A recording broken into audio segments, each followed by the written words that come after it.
Hello all, welcome back to Alekhya's Zindagi. అందరూ ఎలా ఉన్నారు?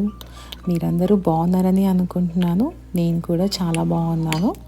ఈరోజు అయితే చాలా కొత్త రెసిపీతో, అంటే కొత్తగా ఏం లేదండి, అందరికీ తెలిసిందే. గోబీ మంచూరియా అందరికీ ఎవరికి ఇష్టం ఉండదు చెప్పండి.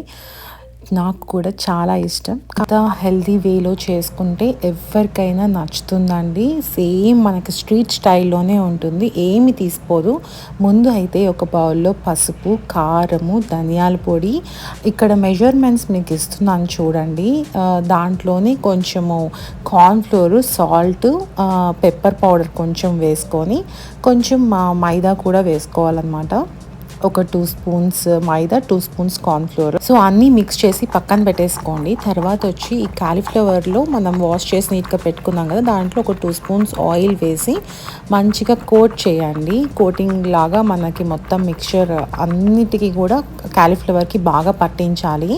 తర్వాత అయితే ఈ మిక్చర్ మనం ఏదైతే చేసి పెట్టుకున్నామో స్పైస్ ఫ్లోర్ ఉంటుంది కదా, సో అదంతా కూడా బాగా మనము దీనికి పట్టించండి.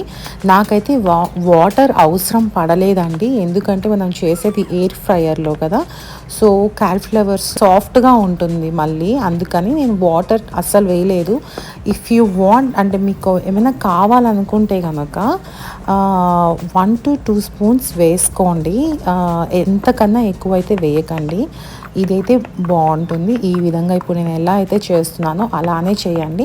అలానే 380 degrees ఫారెన్హీట్లో ఎయిర్ ఫ్రైయర్లో 12 minutes పెట్టండి. వీలైతే ఒకవేళ మీకు మెత్తగా అనిపించింది అనుకో, ఒక్కొక్క ఎయిర్ ఫ్రైయర్ అలా ఉంటుంది కదా డిఫరెంట్గా, సో మనం దాంట్లో కొద్దిసేపు అయ్యాక 400 degrees ఫారెన్హీట్కి అలా తీసుకొని ఒక 2 minutes ఎక్స్ట్రా కూడా మీరు పెట్టుకోవచ్చండి, ఏం కాదు.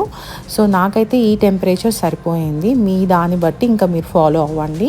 తర్వాత నేనైతే ఒక ప్యాన్లో ఆయిల్ వేసేసుకొని హీట్ చేసుకున్నాను. తర్వాత ప్యాన్ హీట్ అయిన తర్వాత దాంట్లో కొంచెం జింజర్ 1/2 inch వేసుకున్నాను. వెల్లుల్లిపాయలు ఒక 2 నుంచి 3 వేసుకున్నానండి. అలాగే 1 full ఆనియన్ మీడియం సైజులో తీసుకొని హాఫ్ వచ్చి నేను ఇలా స్లైసెస్గా కట్ చేసుకున్నానండి, వీడియోలో చూస్తున్న విధంగా. ఇంకోటి వచ్చేసి క్యూబ్స్ లాగా కట్ చేసుకున్నాను, హాఫ్ ఆనియన్ వచ్చేసి. తర్వాత అందులో ఒక 1 స్ట్రింగ్, పెద్ద స్ట్రింగ్ ఉన్న కర్రీ లీవ్స్ ఉంటాయి కదా, కరివేపాకు మొత్తం కూడా ఇలా చిన్న చిన్న పీసెస్గా చేసుకొని నేను వేసేసాను మంచిగా ఫ్లేవర్ కోసము. అలాగే అందులో స్ప్రింగ్ ఆనియన్ కూడా వేసాను. అది ఒక 1 minute కొంచెం సాటే అవ్వాలండి. అయిన తర్వాత మనము కలుపుకున్న సాస్ మిశ్రమం నేను ఇప్పుడు మీకు చూపిస్తాను ఇక్కడ స్క్రీన్ పైన, మీరు చూడండి. అవన్నీ కూడా మంచిగా 1/2 cup వాటర్తో మిక్స్ చేసుకోవాలండి. ఆ సాసెస్ అన్నీ మిక్స్ చేసుకున్న తర్వాత ఒక 30 seconds to 1 minute అండి ఎనఫ్. దాన్ని ఒక కుక్ చేసిన తర్వాత మీకు సాల్ట్ అవసరమైతే వేసుకోవచ్చు. అలాగే ఇప్పుడు మనం ఎయిర్ ఫ్రైయర్లో అన్నీ చేసి పెట్టుకున్నాం కదా కాలీఫ్లవర్స్వి, సో అవన్నీ కూడా దీంట్లో మిక్స్ చేసేసేయడమే. ఇంకా అంతేనండి, ఒక 30 seconds అలా హై ఫ్లేమ్లో మనం సాటే చేస్తే సరిపోతుంది. యమ్మీ టేస్టీ గోబీ మంచూరియా అద్భుతంగా కుదిరింది. మాకైతే చాలా టేస్టీగా ఉంది. మీరు కూడా ఇలానే చేసుకొని చూడండి, చాలా హెల్తీగా ఎంజాయ్ చేస్తారు.